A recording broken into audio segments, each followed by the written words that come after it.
Hi guys, today I'm going to do my August wrap-up.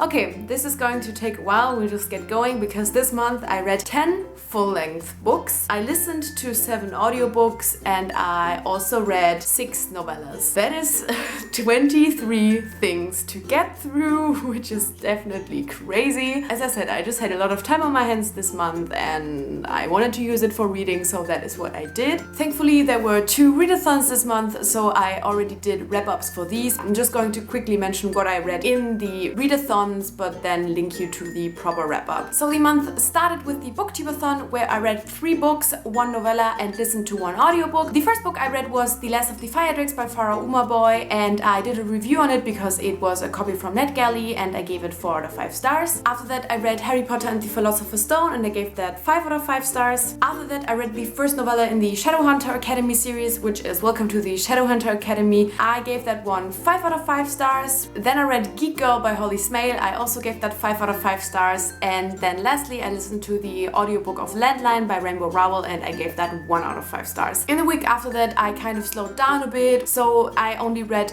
1 novella and 1 book, and the novella that I read was The Healer by Virginia Baker. This is the novella from the Witch Hunter trilogy. I absolutely love this novella. It is the novella from the point of view of some pretty cool character, and I just love to see the story kind of from his point of view and a bit before the main character introduces us into this group of people, and it was just a lovely novella. And if you have read The Witch Hunter, I can definitely recommend it, and I gave it 5 out of 5 stars. And then I read Harry Potter and the Chamber of Secrets. I actually started this the last night of Booktube-A-Thon, but then only got like 130 pages into it. I finished it the week after that and of course gave it 5 out of 5 stars. The next week was the Barkbox Readathon, which went extremely well for me. I also read a lot of books in it. In that week I read 2 books, 2 novellas and 3 audiobooks, and these were Is Everyone Hanging Out Without Me and Other Concerns by Mindy Kaling, which I gave 3 out of 5 stars. Then I read the second novella in the Shadowhunter Academy series, which is The Lost Herondale, and I gave that 4 out of 5 stars. After that I read Born of Shadow by Sarah Benson. This was a review copy and I also did a review of that and I gave it 3 out of 5 stars. Then I listened to Yes Please by Amy Poehler and I gave that 5 out of 5 stars. Then I read Schattenspieler by Michael Römling and I gave that 5 out of 5 stars. Then I read The Whitechapel Fiend, which is the 3rd book in the Shadowhunter Academy series, and I gave that 5 out of 5 stars. And then I read the 2nd book in the Geek Girl series, which is Model Misfit, and I gave that 4.5 out of 5 stars. Now on to the last week of August, which was another extremely crazy reading week for me. So first in that week I finished Anna and the French Kiss by Stephanie Perkins, and I basically read this in one sitting. I was absolutely in love with the story. I did not expect to like it as much as I did. I was kind of scared of reading it because I was scared I wouldn't like it as much as many other people, but oh my god, I loved it. It was so very beautiful. I stayed up till 3 a.m. to finish this book because I loved it so much. Obviously gave it 5 out of 5 stars. And then after that, of course, I could not pick up the next book in the Anna and the French Kiss trilogy, so I read Lola and the Boy Next Door, which is the 2nd book in this kind of companion trilogy, and I love this book even more. I was just able to relate to Lola a bit more than I did to Anna. Lola is definitely my favorite from the trilogy, and yeah, it was just a very beautiful story. Yeah, these books are just super easy to read and they are totally obvious. You totally know where the story is going. It's not a secret, but it's still so much fun and just so good. I obviously gave Lola and the Boy Next Door 5 out of 5 stars, and it is in my favorites of this year. And of course, the day after that I had to read Isla and the Happily Ever After, which is the 3rd book in the companion trilogy. And this was also incredibly beautiful. It made me cry 2 times. It was a very emotional roller coaster. I'm actually getting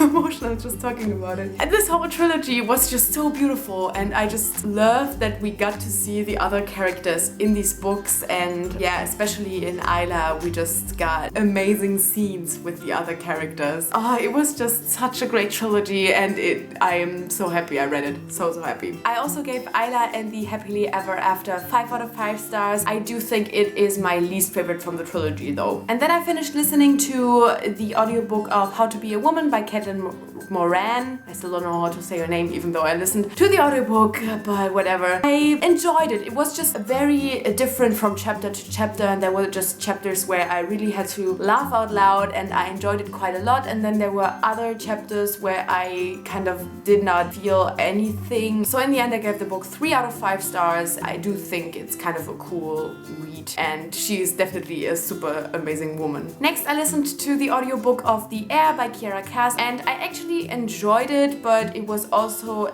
very, very frustrating. I thought Evelyn was just an extremely frustrating character. I thought she was a lot worse than America. She was just a very whiny teenager, and I think that you could just see the difference between America and Evelyn in the way that they were brought up, because you could just kind of see that Evelyn was like this spoiled princess, in my personal opinion. It's definitely different from the selection, and I'm definitely interested to see how this is going to end, because right now it seems like a love square or whatever you call that. I just like these things. I just love triangles and stuff like that. So this was just kind of fun for me. It was just that Eden was extremely frustrating. In the end, I decided to give The Air 3.5 out of 5 stars. Okay, guys, now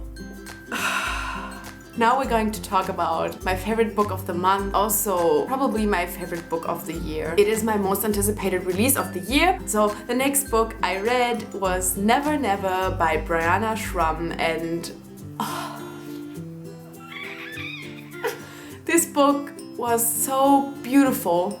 I don't even know what to tell you. And I've actually not filmed my review yet, which I normally do right away after I finish the book, but I couldn't do it. There were so many feelings involved. It's just a beautiful book. So if you haven't heard of it before, it is basically the story of Hook and kind of a prequel to Peter Pan, but it also plays at the same time, all from Hook's point of view. I was very excited just because I like pirates, and Hook is one of my favorite villains. Yeah, Hook is just an awesome character, so I was very excited to pick this novel up, and I actually was scared because I went into it with so much excitement, and then actually it was even better. Like, there was just this storyline that I had not expected.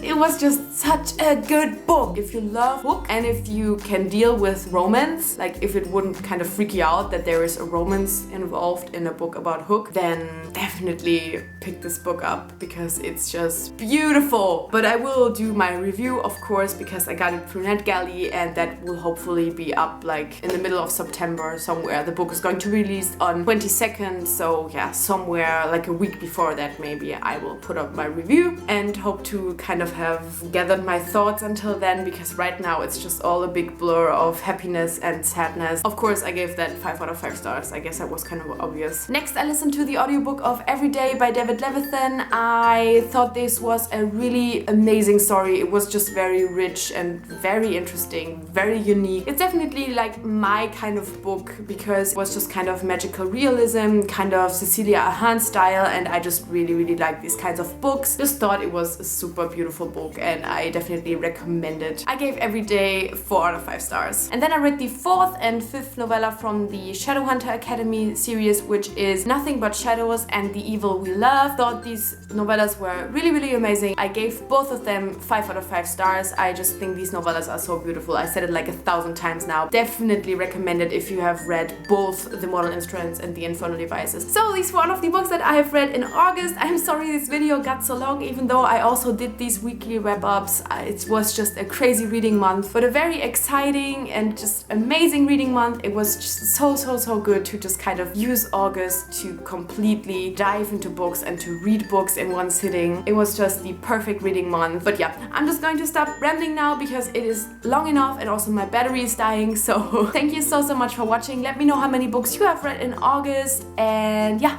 thank you so much for watching. I already said that, didn't I? Whatever. I guess I'll see you soon. Bye!